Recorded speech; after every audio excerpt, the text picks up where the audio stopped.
साधक की जो कपड़ा भोजन व्यवस्था कर रहा है वो एक नहीं होना चाहिए। पूज्य पादुड़िया बाबा के वचन में लिखा था कि चाहे बृहस्पति के समान पवित्र हो, किसी एक से साधक की दिनचर्या नहीं चलनी चाहिए कि एक आदमी हमारा भरण पोषण कर रहा है, चाहे घर का चाहे बाहर का, किसी भी तरह से एक का नहीं। हमारा भरण पोषण कईयों के द्वारा, भिक्षावृत्ति से, मधुकर वृत्ति से, आकाश वृत्ति से, नहीं तो ठाकुर सुवाती कहनी पड़ेगी। अरे आप जैसा कौन भगत है, ऐसा कौन करता है, मतलब बांटगिरी करनी पड़ेगी उसकी। ये वैराग्य के नाशक है।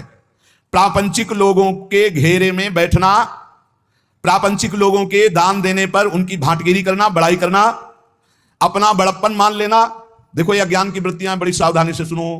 प्रापंचिक प्रवृत्तियों के बीच में बैठना, अज्ञानी जनों के बीच में, उनके द्वारा दी हुई भोग सामग्रियों को लेकर उनकी बड़ाई करना, अपने को बड़प्पन में मानना मैं बड़ा हूं, और अच्छा अच्छा खाने की चाट पर जाना, और लोकप्रियता की चाह उत्पन्न हो जाना, वस्त्र अलंकार आभूषण धारण करने का शौक बढ़ जाना, ये भगवत प्राप्ति के लिए महान विष है।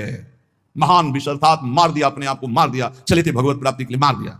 ये अंगूठी, ये सोने की जंजीर, ये वो कहां चले थे भगवत प्राप्ति के लिए, इन्हें मिथ्या मान करके। श्री तुकाराम जी महाराज कह रहे, प्रापंचिक लोगों के बीच में बैठना, प्रपंच की बातचीत करना, जो तुम्हारा कुछ भी वस्त्र भोजन सहयोग करता है उसके सामने ठकुर सुवाती अर्थात उसका यशगान करना, अपने को बड़ा मान लेना, अच्छा अच्छा खाने की चाट हो जाना, लोकप्रियता की पसंद हो जाना, वस्त्र और अलंकार धारण करने का शौक उत्पन्न हो जाना, और नाना प्रकार के जो प्रपंच भगवत प्राप्ति में महाविष है। उपासक को चाहिए, अगर गृहस्थ है तो अपनी स्त्री से केवल मतलब रखे और सब स्त्री शरीरों में माता बहन का भाव रखे। विरक्त है तो सब में भगवत भाव रखे। भक्ति शुद्ध परमार्थ के लिए ये जितने दोष बताए जाते हैं इनसे बचाओ अपनी, नहीं भक्ति रुग्ण हो जाएगी। अखंड नाम स्मरण करना, एकांत सेवन का अभ्यास रखना, कभी भी अभिमानियों का संग न करना, नहीं वैसे ही रंग आने लगता है। और अपने भरण पोषण की बिल्कुल चिंता न करना। पोषण भरण चिंत कराएं, श्री हरिवंश विभो विलसाएं। यदि भगवान सुखान न दे रहे हैं तो जय जयकार करके पाओ भगवत प्राप्ति के लिए। जैसा भी, कभी घी घना, कभी मुट्ठी भर चना, कभी वो भी न बना। ऐसी स्थिति नाही ज्यासी, तेव कृष्ण प्राप्ति कैची त्यासी, या लागी कृष्ण भक्तासी, ऐसी स्थिति असावी। महाराष्ट्र भाषा में कह रहे, ऐसी स्थिति जिसकी है वो श्री कृष्ण को कभी प्राप्त नहीं कर सकता, जो ऊपर बताया गया। इसलिए जो कृष्ण भक्त है ऐसी स्थितियों से बचे। सच्चे विरक्त में ये लक्षण आपको स्वतः नहीं दिखाई देंगे। जिनका वैराग्य सच्चा है, आदर्श पुरुष हैं, वो अपने आगे आदर्श वैरागियों को रख के चलते हैं। चाल चलन में जो ढीले ढाले हैं उनको फसाव में फंसा लेती है माया। चाल चलन बिल्कुल पक्का होना चाहिए। एक संत भगवान वैरागी एक बार भोजन पाते थे, एक आश्रम में गए, वहीं थे, उनको गाय का एक गिलास दूध दिया गया। उन्होंने हाथ जोड़ा और कहा कि हमारा नियम है एक बार केवल आहार करते हैं।